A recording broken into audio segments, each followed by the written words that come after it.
The Reubenites and Gadites, who had very large herds and flocks, saw that the lands of Jazer and Gilead were suitable for livestock.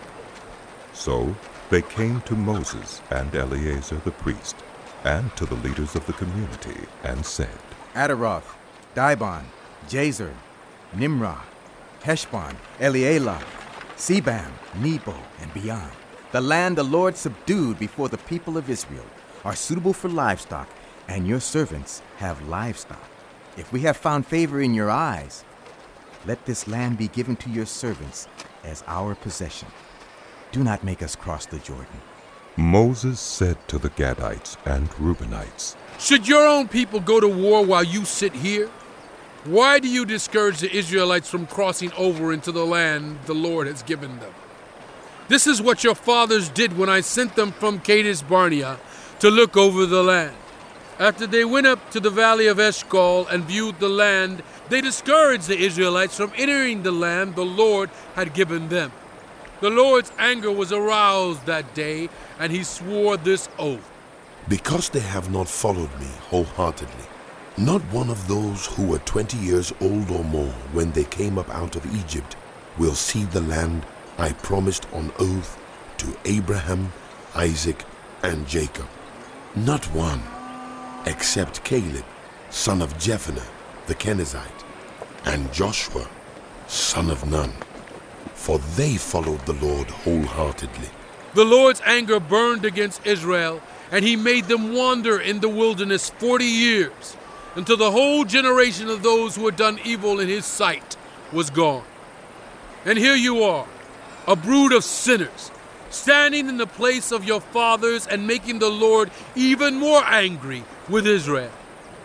If you turn away from following him, he will again leave all this people in the wilderness, and you will be the cause of their destruction.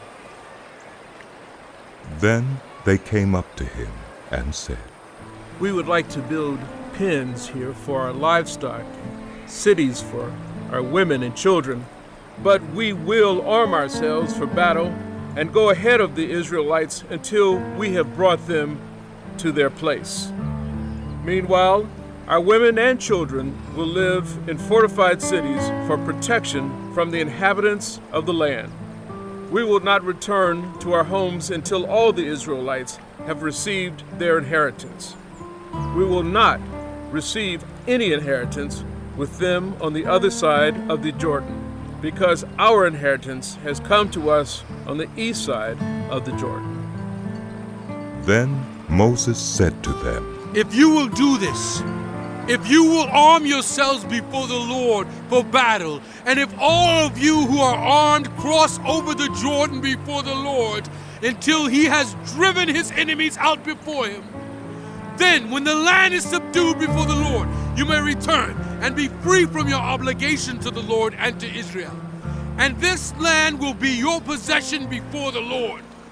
But if you fail to do this, you will be sinning against the Lord, and you may be sure that your sin will find you out.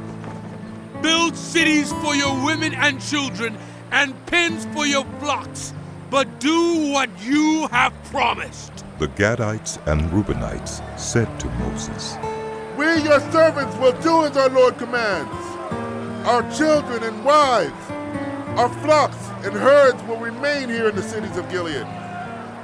But your servants, every man who is armed for battle, will cross over to fight before the Lord, just as our Lord says. Then Moses gave orders about them to Eleazar the priest and Joshua son of Nun, and to the family heads of the Israelite tribes. He said to them, If the Gadites and Reubenites, all those armed for battle, cross over the Jordan with you before the Lord, then when the land is subdued before you, you must give them the land of Gilead as their possession. But if they do not cross over with you armed, they must accept their possession with you in Canaan. The Gadites and Reubenites answered, Your servants will do what the Lord has said. We will cross over before the Lord into Canaan armed. But the property we inherit will be on this side of the Jordan. Then Moses gave to the Gadites, the Reubenites, and the half-tribe of Manasseh, son of Joseph, the kingdom of Sihon, king of the Amorites, and the kingdom of Og, king of Bashan, the whole land with its cities and the territory around them. The Gadites built up Dibon, Ataroth, Aurora, Atroth-Shophan, Jazer, Jokbahar, Beth Nimrah, and Beth Haran as fortified cities, and built pens for their flocks. And the Reubenites rebuilt Heshbon, Elealeh, and Kiriathaim, as well as Nebo and Baal-Meon. These names were changed, and Sibmah.